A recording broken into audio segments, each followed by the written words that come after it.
Before Brooklyn ever started copying from Manhattan, trying to build the largest skyscrapers there ever were, Brooklyn was copying from another different city across the pond that we call the Atlantic Ocean. Back in the mid-1800s, that other city was the most prominent city in the entire world, at least in the Western world. That was Paris. Brooklyn wanted to be Paris. And here today we are at Grand Army Plaza, where Brooklyn most copied from the iconic city of lights and love. I'm Ariel with Urbanist. Let's walk around today through Grand Army Plaza in Brooklyn. Right now we are in front of the Bailey Fountain, so let's take a look.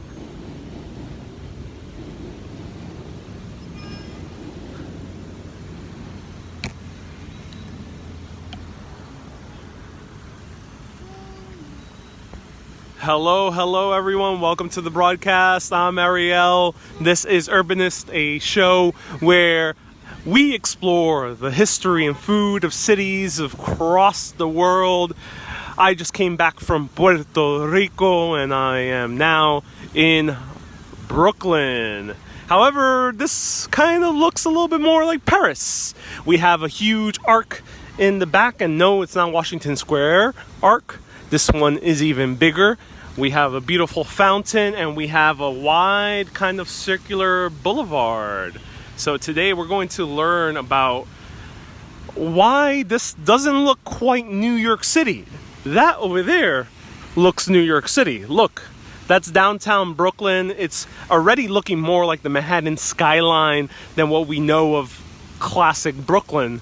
But Brooklyn back in the 1800s was copying from Paris. And we'll learn about that.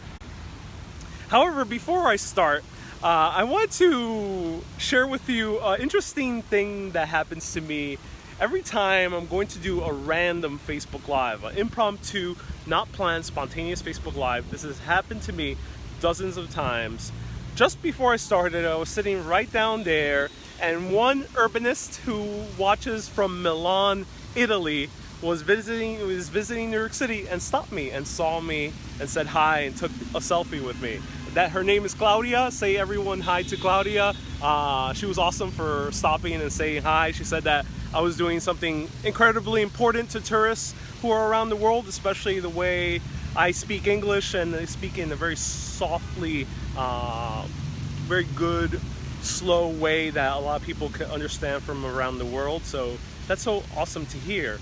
But the interesting coincidence is that this is not the first time this has happened to me. You've probably seen many urbanists pop up in my videos before. However, interestingly enough, when I do my most spontaneous live videos, this was not planned at all. I got out of my house and I thought to myself, I really wanted to go live somewhere. I didn't even know where to go live. I just took the first train, subway that I can see, and said, all right, let me stop by Grand Army Plaza. Seemed like a pretty nice stop. And I realized, oh, wait a minute, there's a cool story here.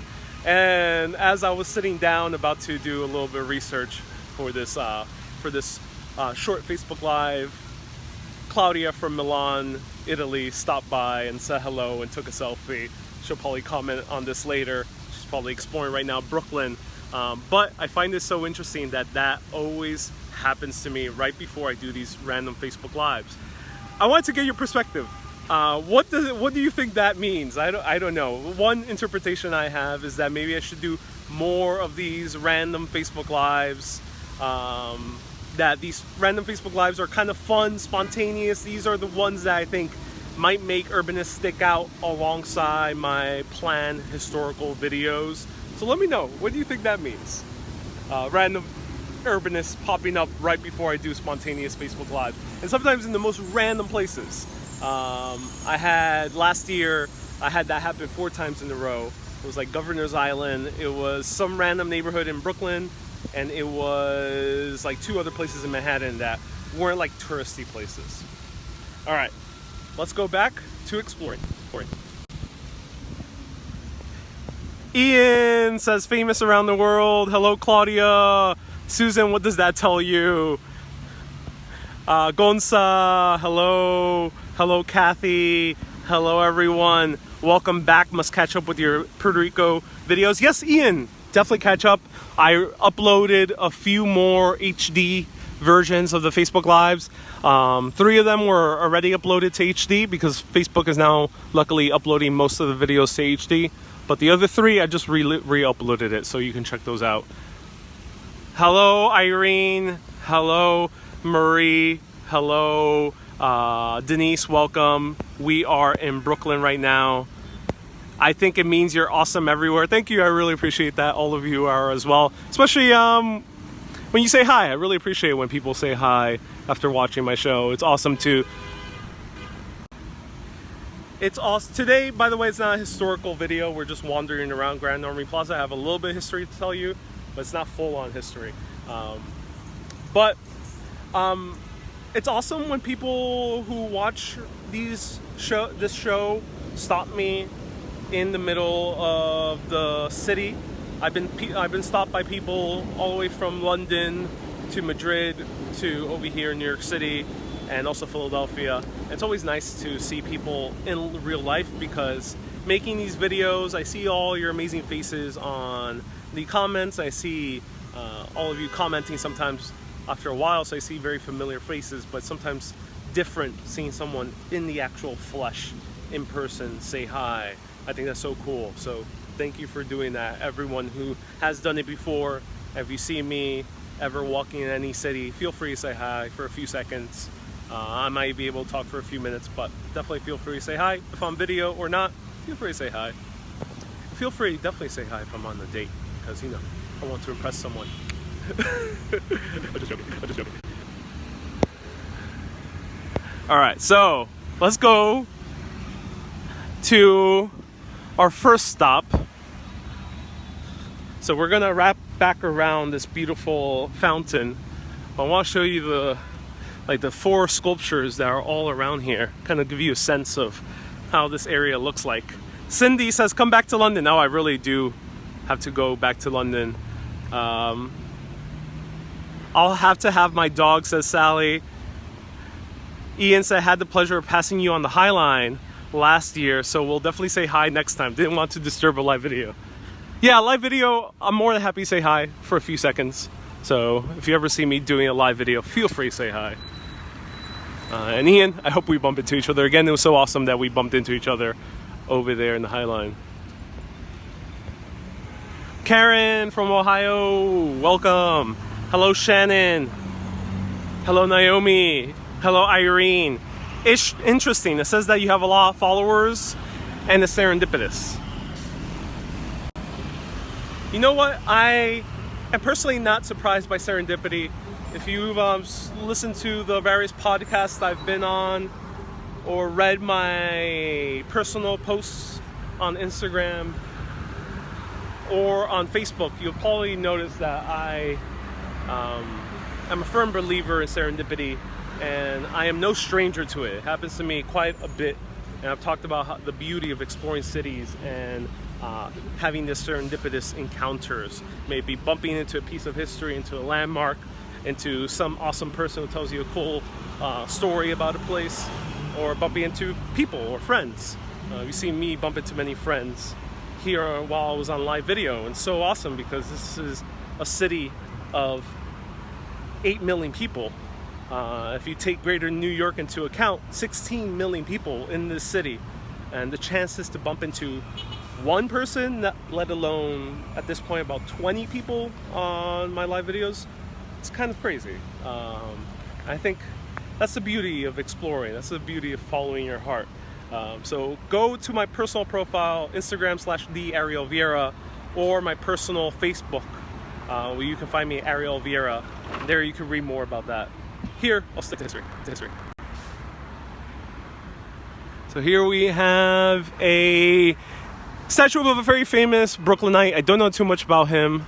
His name is Alexander Skene. He was a physician and an author. Love the random. Sometimes you can find fascinating hidden worlds in the most unexpected places, says Walter. I agree. It is your passion. Follow your passion. Like and mix of both. Even if they are short videos, we always learn something new. Indeed we do. Love the random Facebook Live, says Kay. Yes to random, says Sally. Small world, you never know what's going to bump into you. Indeed. So you're probably noticing something here. It is huge. We have a huge roundabout and these huge streets that you don't really see in New York City. New York City definitely has like double wide streets, but nothing on the level as compared to many huge European cities like Paris or Budapest. Why is that? So for that, we have to go back to the 1800s.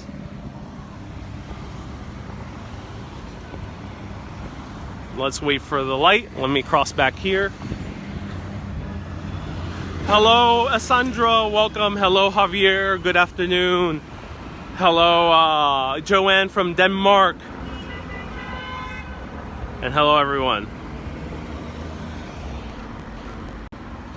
Hello, Javier. Hello, Papo. So you probably notice there's a lot of cars here. It's Friday afternoon. Soon it'll be rush hour. But slightly before rush hour, it is cars passing, constantly zipping through. Now, why is that?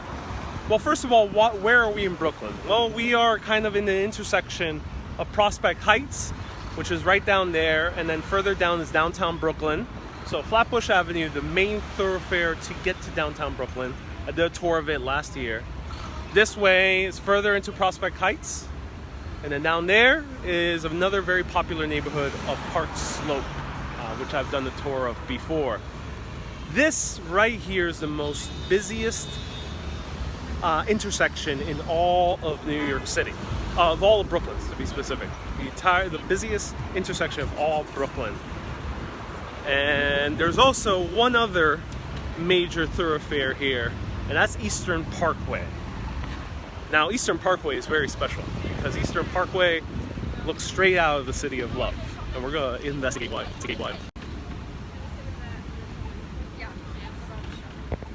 Hello, Janice. Welcome. Nice to see you here. Hello, Sandra from Australia.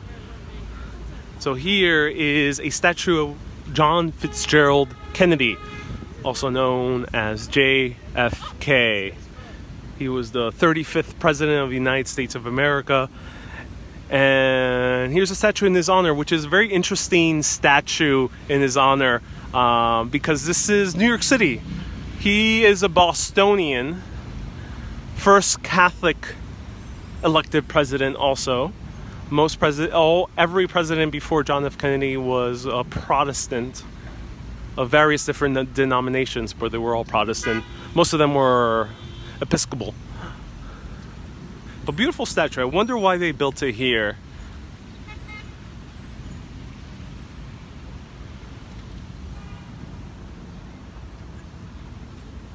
And down here is a very famous quote he said during his speech of going to the moon.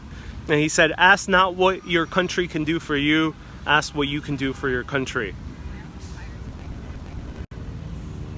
So interesting, we saw his statue here. And speaking of a Bostonian president, I'm planning a trip to Boston probably next week. So stay tuned next weekend. Probably for one entire day. It'll probably be Saturday. For one entire Saturday. For all Boston. One entire day. 4 different live videos.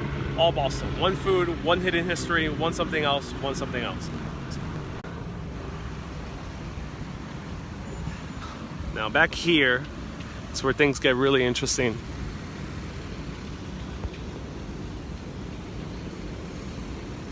So this is not the most well-kept square.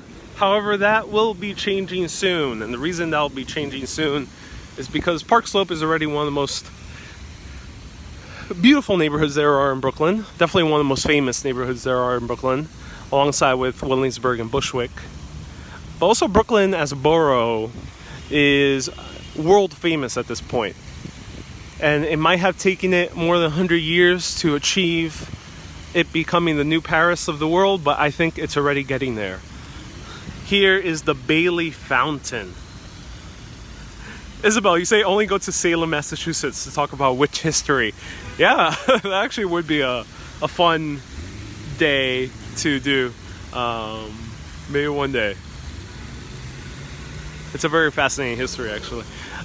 Here is the Bailey Fountain. It was constructed in 1932 by Eugene Savage.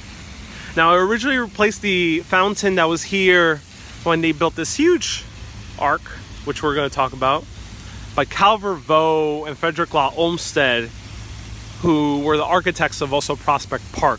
However, Grand Army Plaza, this entire area all around here,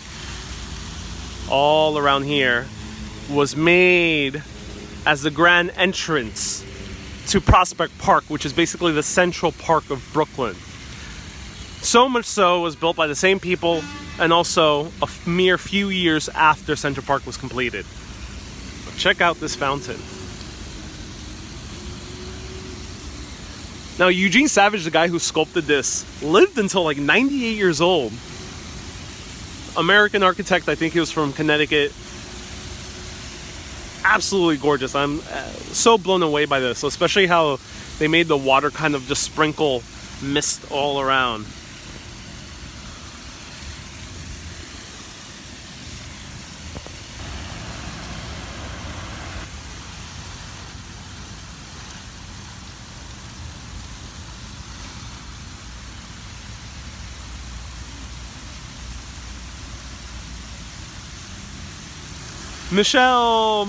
Michael, you say, que c'est beau.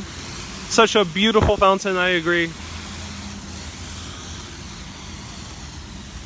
So I think this is depicting, if I'm correct, is depicting the Greek god Poseidon, or it might be the Roman version, Neptune.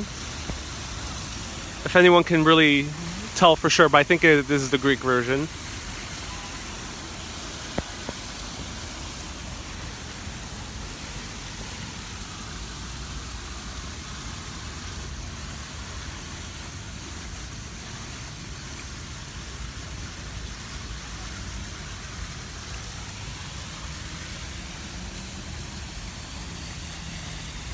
So yeah, the statue is beautiful how it is in the middle of this fountain, constantly sprinkling water through it.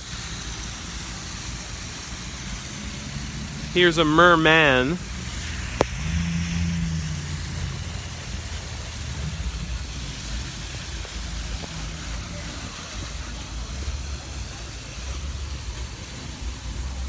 I absolutely love this fountain. I am in awe of it.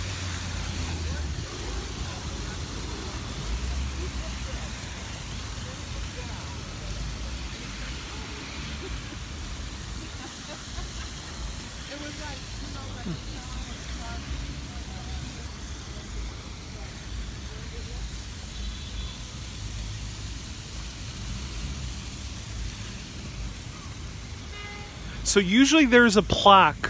However, I don't see any plaque for this particular fountain. Now, this fountain, before they built this fountain in 1932, was like the first electrically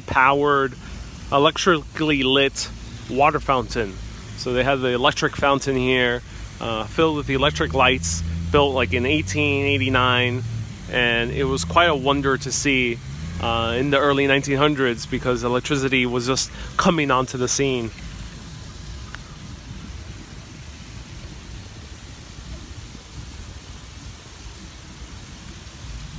Especially nice to be near a fountain. Yes, it is. There's also benches right nearby, so a lot of places to sit. As I mentioned, this park is not so well kept, however, that might be changing soon. Because this is increasingly becoming a very popular part of the park. And it's because millions of people are traveling now to Brooklyn, not just Manhattan. They're actually going to this borough, and they're actually coming to this park, Prospect Park. So let's go to the Arc de Triomphe of New York City, of Brooklyn. Brooklyn's attempt to become Paris. It's Grand Army Plaza, and this is the Grand Army Arc. Right here. Check this out. Cue the French music. Cue the chansons by Edith Piaf. because we are not in Brooklyn anymore. We have reached the city of love. Now, this was built in 1889, designed by Frederick Law Olmsted and Calvert Vaux. Calvert Vaux was probably the one who designed most of it. However, he did this in partnership with another very famous New York City architect, Stanford White, who also designed the Washington Square Park arch. And he was part of the City Beautiful movement. Now, for a little context, late 1800s, there was a new movement taking over Paris. It was called the City Beautiful movement, in conjunction with the École des Beaux-Arts, which took all these different classical styles, mishmashed them together in order to make the city beautified.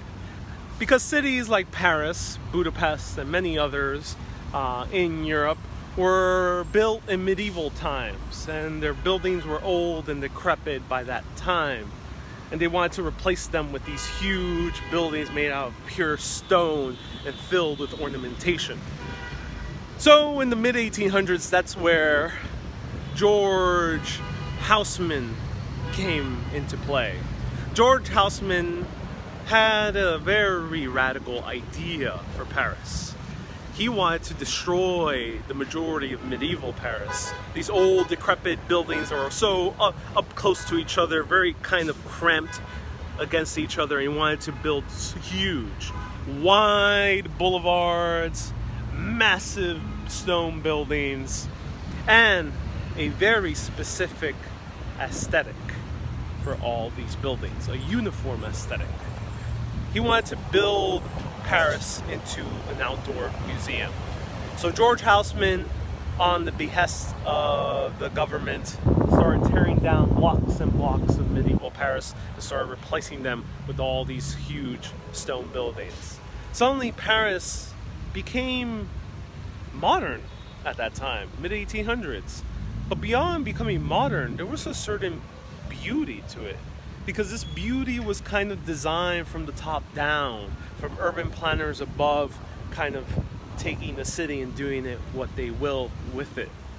And Paris became the talk of the town when it came to urban planning and urban design. And Brooklyn wanted a piece of that. Brooklyn wasn't like Paris. There was no medieval building standing in its way. But Brooklyn definitely did have space. And right across the river was Manhattan, or at that time known as New York. There were two different cities, and Brooklyn needed to compete with New York. New York did not have the luxury of having huge, wide open spaces to build a city that felt like Paris. Also, they had to contend with a pretty packed population inside its borders. Irish were coming here, Germans were coming here and packing places like Five Towns and Lower East Side, so there wasn't really any space. But here, Brooklyn had a chance, and they were going to take it. So first, Central Park was built in the 1860s, and Frederick Law Olmsted and Calvert Vaux were immediately hired afterwards by the Brooklyn government in order to build Prospect Park. Prospect Park ended up becoming basically a second version of Central Park. But then, Brooklyn wanted to do something else. They wanted to build the boulevards as big as the Champs-Élysées that lead all the way up to the Arc. So they started building Eastern Parkway.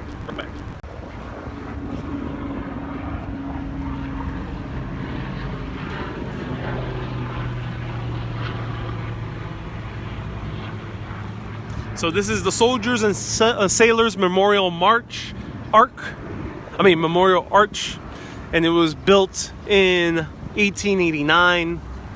Being built in 1889, and it was a tribute to the Civil War, the men who fought in the Civil War.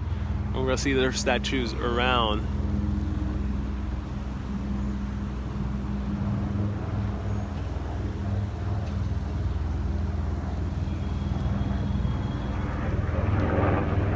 So it's being locked up. I assume that the arch has deteriorated over time due to age and weathering, so they are restoring it currently. Before, you were able to walk below it.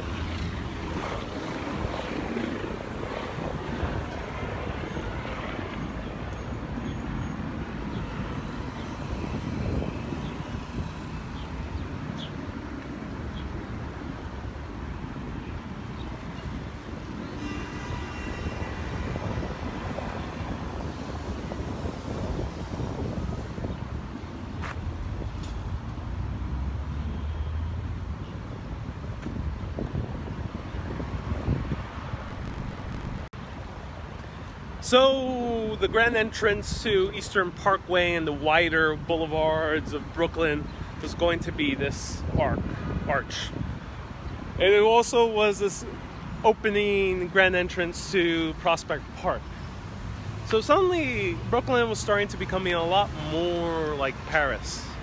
But what happened? Why didn't it turn like Paris? Why didn't we start having huge buildings like Haussmann?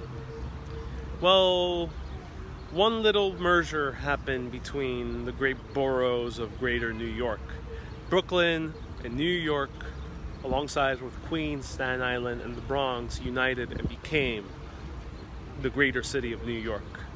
And with the greater city of New York, the prominence went over to Manhattan, which used to be known as New York and was now known as New York City.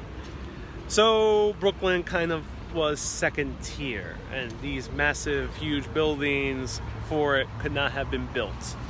We were left with grand boulevards, some beautiful houses, but we did not really have the grand designs that Haussmann implemented around all of Paris. Here's a statue commemorating the men who fought in the Civil War. General Sherman was here when they inaugurated this arch. This arch says up there, to the defenders of the Union from 1861 to 1865, the years of the Civil War.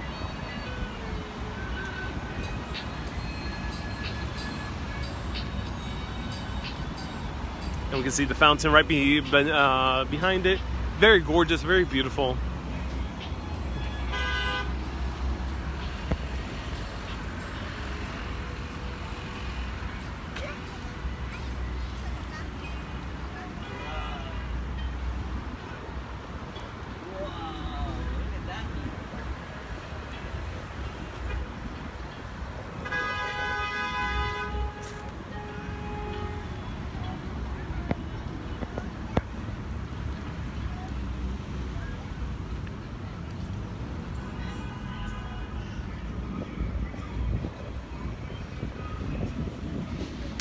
And there is a rooftop, so you can go upstairs.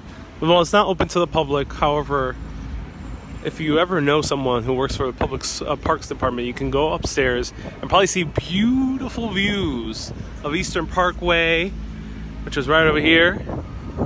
Left 2 lanes, so Eastern Parkway continues down this way. And this is the French inspired boulevard. Let's check it out. Hello, Jackie. Hello, Barrius. Actually, first, let's check out the entrance to Prospect Park, and then we'll wrap around. Here are some older cast iron lamps. As you can see, they're very green, and it's because of all the age. They probably were made out of copper, since they're turning green.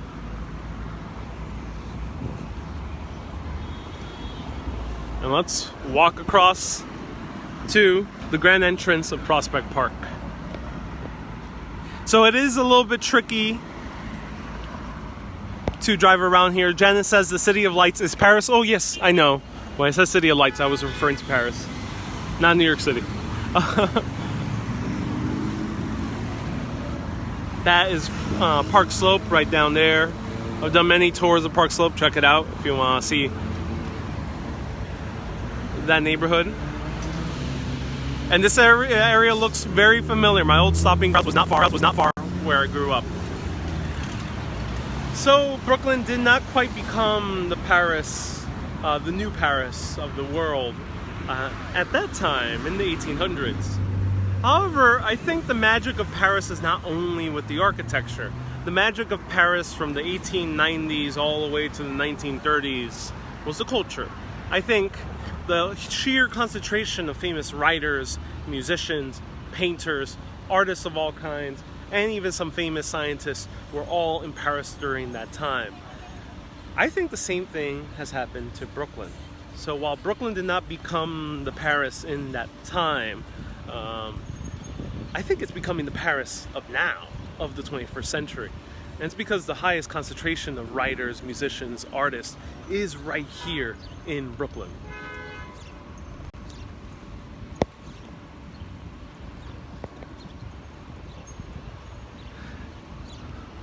So this is Prospect Park, and Prospect Park was finished construction in 1873, just a mere 2 or 3 years after the construction of Central Park.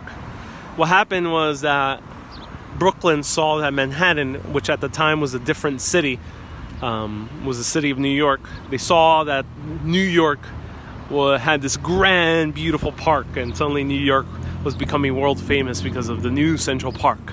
So they immediately wanted to build their own Central Park, and they hired the same exact architects just a few years later and said, let's build a even similar size Central Park here in Brooklyn, and that's where we got Prospect Park.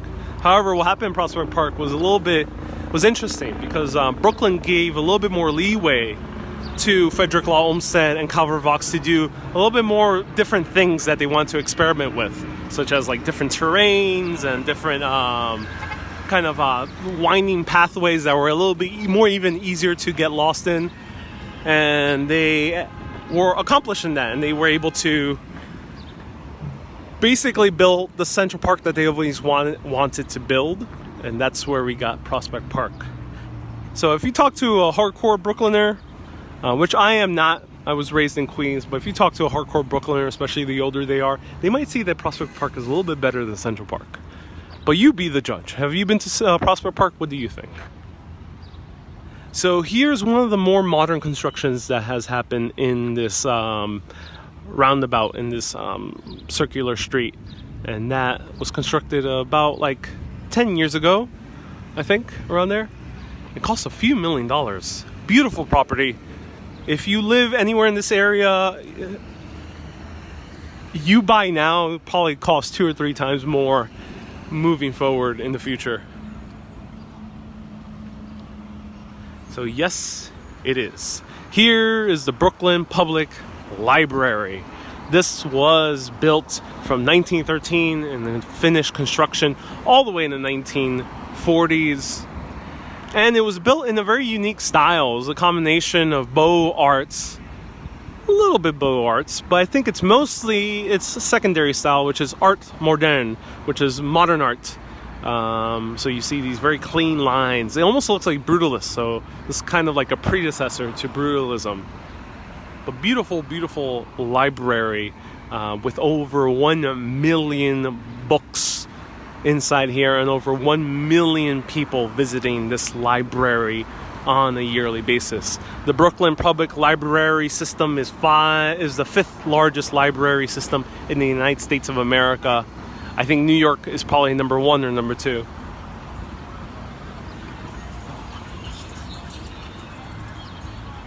Also, let's check out these gazebos before the street sign changes. So there's also 2 gazebos as the grand entrance of this park. And I think these are Guastavino tiles, if I'm correct. Check these out.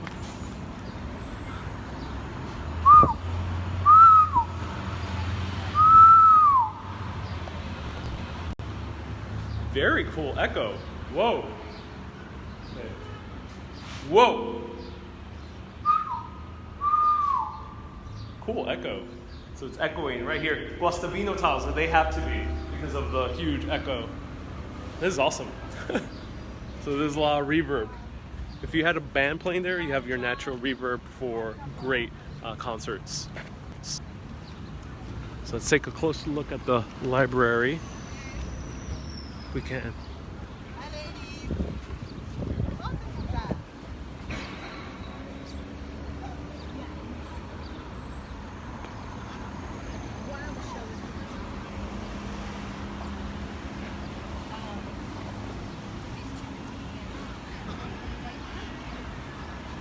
So Brooklyn Public Library has such a fascinating look to it. As I mentioned, it's built in the Arts Moderne style that came into prominence around the late 19 teens, early 1920s. Kind of similar, I would say, to Art Nouveau from Italy.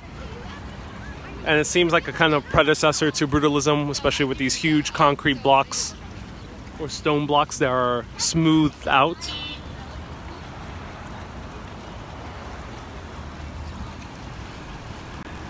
Jackie, you say, wow, I used to stand there and test the echo. You're reliving my childhood. Oh, I'm so happy I can give you a little peek back into your childhood. I mean, that's what buildings are for. And if there's ceilings, if there's tiles on the ceiling, you gotta test that echo. I mean, they do it on purpose.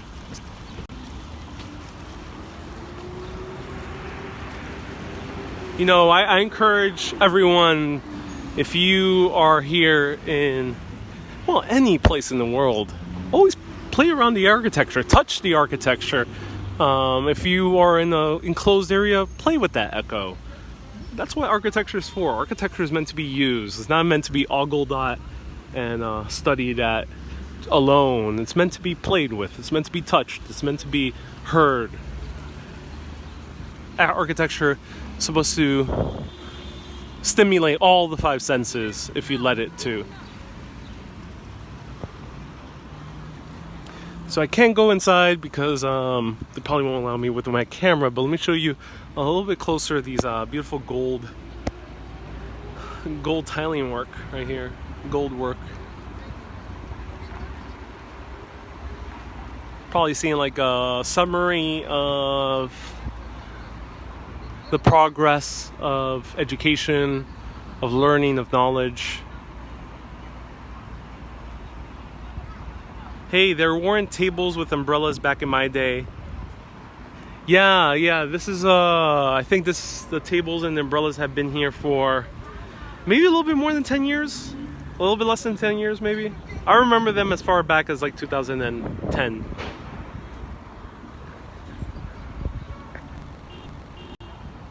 So one big pro tip, if you're here coming to Prospect Park, enjoying the beautiful sun, enjoying Grand Army Plaza, go inside the public library. You don't need a library card to go to the lobby. You only need a library card to actually take out a book or go to the places to view books. But inside the lobby, first there's public restrooms, which is awesome. But second, there is an outpost of the best pies in all of New York City. If you see me do my Gowanus tour, I talked about 4 and 20 blackbirds, which are amazing pies. I think the best pies in the galaxy. I won't presume that they're the best pies in the universe, but I think pretty much best pies in the galaxy. Inside here, they have an outpost. So go inside, go to their like cafeteria section, which is right in the lobby. Grab yourself a slice of pie. You won't regret it. It's the best thing ever. They also have great coffee too. So inside the public library, grab yourself a slice of 4 and 20 blackbirds pie. Now let's walk around. Let me show you the Grand Boulevard of Eastern Park of Eastern. Hey Jackie, you say when I go back to 1986, when I left for Vermont, born in 1963. Yeah, a lot of things have changed in New York City, as you can see from my videos. And they are both great. Prospect has less interesting views. The other stuff there is also near is the Brooklyn Botanical Gardens, the Brooklyn Museum, the library, and the zoo, to name a few. Yeah, there's a lot of awesome things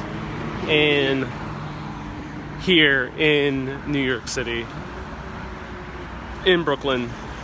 Jackie, let me know what was the last time you visited New York City? I hope you visit sometime soon. There's like sayings right in on the side. This one says, "Read with humility." Ooh, that's a hard word to pronounce. Humility. Read with humility, simplicity, and faith, and seek not at any time the fame of being learned.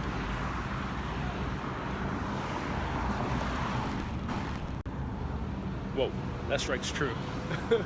Seek not the fame of being learned. That's true. That's true. That's true. Here's another one. Oh, it seems famous passages from writers. The spoken word perishes, but the written word endures. Brian, excellent question. When I say pies, in any American context, they're almost always sweet. Pies are almost universally sweet in America. We don't really have savory pies. It's very rare. We might eat shepherd's pie, but it's very rare to find shepherd's pie, which is kind of like a chicken pot pie. However, inside 4 and 20 Blackbirds, they do serve 2 savory pies. They serve a meat pie and they also serve a vegetable pie, which are very good as well. However, their pies, they're best known for their sweet pies, which are just absolutely delicious. So basically, anytime you hear pies in American context, they're always sweet. I know it's very different in the UK, where almost all pies are savory. They're actually not sweet. That's a big difference between the US and America. I really love savory pies too, and I wish there were more of them. 4 and 20 Blackbirds is one of the few places that has great savory pies. Oh, Edward, you know the reference. 4 and 20 blackbirds baked into a pie. I don't know the rest of the song. But the name of that pie place is a reference to an old song, which you actually don't want to know the full context of if you are in the mood for pies. But I'll let you know all the context of the name of this pie place. 4 and 20 Blackbirds is an old song, old folk song, I think from America. I'm not entirely sure. It might have its origins in Britain. However, it's about an old kind of witch, an old hag who, in order to spite the children that are bothering her, she bakes 4 and 20 blackbirds, actual birds, into a pie and feeds them these bird pies with bones and stuff in them. Yeah, that's what it's referencing to.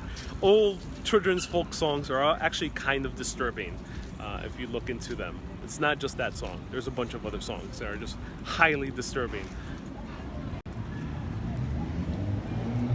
Here's another saying. It says, "Come and take choice of all my library, and so beguile thy sorrow. With equal care, weigh well the record of the wisdom and the folly of mankind." If you recognize any of these quotes, let me know. Okay, let's go to the center of this boulevard and talk about Eastern Parkway. Actually, let's see what's back here. I don't know what's back here. What is this? Edward, you say your grandmother's saying you that.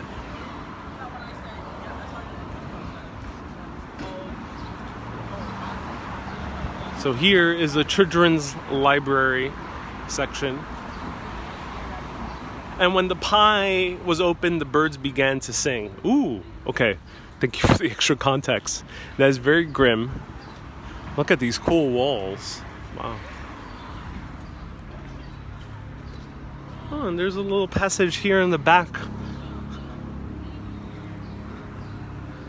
Winkin', blinkin', and the nod one night sailed off in the wooden shoe, sailed on the river of crystal light into a sea of dew. Where are you going, and what do you wish? The old moon asked the three. We have come to fish for the herring fish that live in this beautiful sea. Nets of silver and gold have we, said Winkin', Blinkin', and the nod. A passage from the poem by Eugene Field. Hello, Minerva! Free roam! I love the passages. Me too. When the pies was... Oh, I already read that. And she has And my best friend up here is originally from Brooklyn. My family lives in Park Slope, so I might be visiting soon. Amazing, Jackie. Oh yeah, Jackie, I remember now that you mentioned you were going to see Hamilton and you ate the black and white cookie. Amazing. I'm glad you had a great time coming here.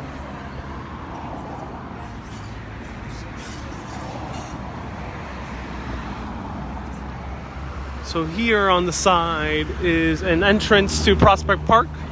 You could walk inside to see Prospect Park. There's various entrances. We saw the grand one, but there's entrances on all sides.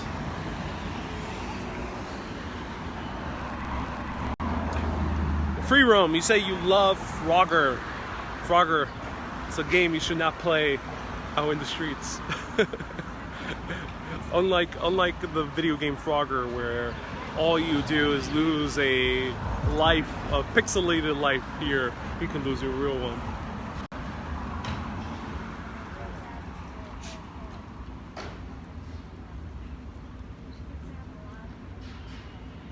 Jackie, you say, if I come to Burlington, Vermont, please bring more black and white cookies.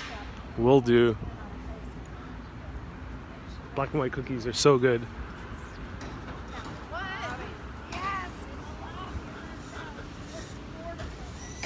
So here is Eastern Parkway. Eastern Parkway is the most used roadway in all of Brooklyn. Traffic constantly passing through. It's a double wide boulevard, huge bicycle lane right in the center, which was recently implemented officially. And then there's benches and trees all along the middle of this boulevard. It's huge, and it was built in the same exact style as the grand boulevards of Paris, like the Champs-Élysées. And there is where the arch ends. So Brooklyn never quite became Paris. There's a few buildings that were trying to be built in the same style. However, there never was really that strong top-down approach when it came to architecture. So while there was a lot of Beaux Arts buildings everywhere, there was never really a uniform style. It wasn't really in the style of New York City. Also, New York City was under different circumstances than Paris at that time. Paris, there was a lot more control from the government. Here, not so much. Still very democratic. There's still a lot of regulation and checks and balances. So no urban planner was able to do a uniform style. The only urban planner that really took into prominence was Robert Moses later on in the 1940s all the way till the 1970s. But he never really went as far as building a uniform style for New York City.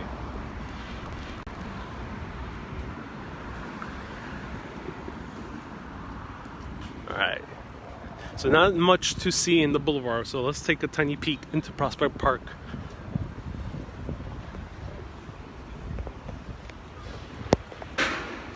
If anyone has any questions, feel free to ask. I'm Ariel with Urbanist, and let's take a peek into Prospect Park right up here.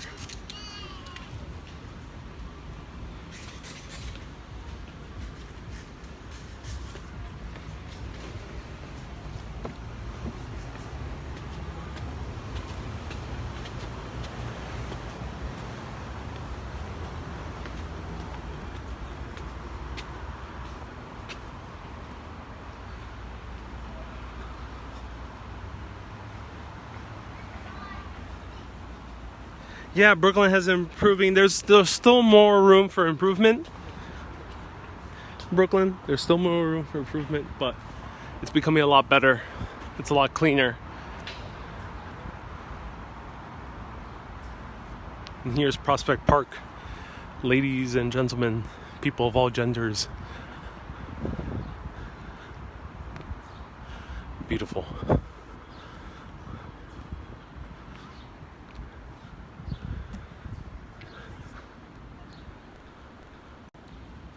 Highly recommend coming here at Prospect Park.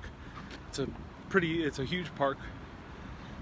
I think slightly smaller than Central Park. However, unlike Central Park, it's a little bit easier to get lost in because there's a lot more winding pathways. Also, there's a huge pond on the opposite side, which you could do some rowboating.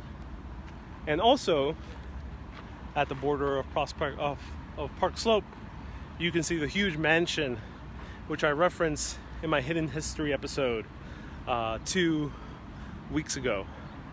And you're saying this is not Prospect Park. You might be right. This might be a little different section attached to Prospect Park. Yeah, it's basically attached to Prospect Park. Technically, it's not. Yeah, you're right, Eric. Good point. Yeah, technically it's not Prospect Park, though it is attached to it.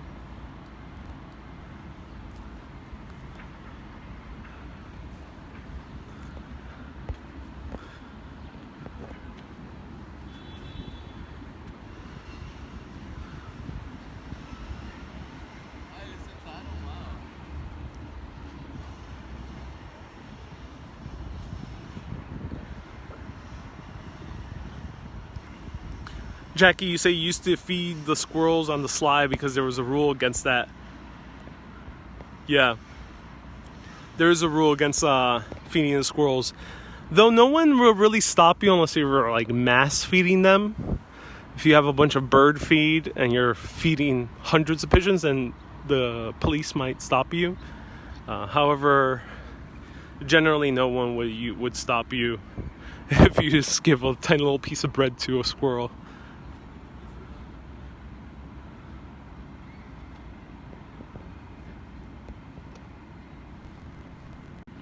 Minerva, you say be careful with Uncle Sam. Why do you say that, Minerva? But yeah, no. This Prospect Park during the daytime completely safe. During the nighttime, there's not that much lights, and you might get a little bit lost in the crisscross areas of Prospect Park. So I would not recommend coming alone at night. Actually, I wouldn't really come alone at night at all. Technically, the park is closed, but during the daytime, completely okay. Even towards the early night, there's still a bunch of people in the park.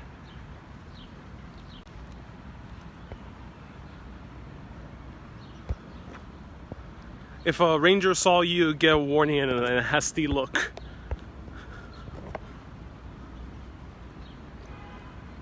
Indeed, you would. You know what? These parks are not with rangers. They have volunteers that work with the conservancy, but they don't have rangers. Rangers are for national parks or for national monuments as well.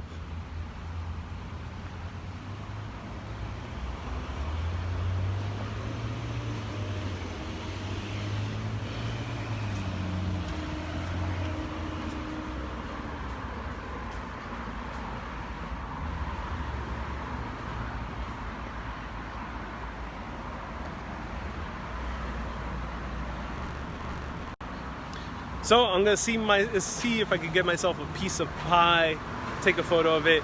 If you enjoyed this broadcast, let me know. I'm Ariel with Urbanist, and thank you so much to Claudia, who said hi. She was visiting from Milan, Italy, and we bumped into each other right by Grand Army Plaza. So thank you so much for saying hi. Thank you everyone else who said hi previously in the past. I know maybe around 20-30 of you at this point have said hi at some point to me. And I'm so happy you love my shirt. If you want to see some pies, let me know. Maybe I'll do an Instagram live. I'll figure out, maybe take a short video of it. And stay tuned tomorrow 1 p.m. for Hidden History. Stay tuned next week, most likely some Boston in Saturday. Keep being awesome and always keep on exploring. Have a great day, everyone. Bye-bye.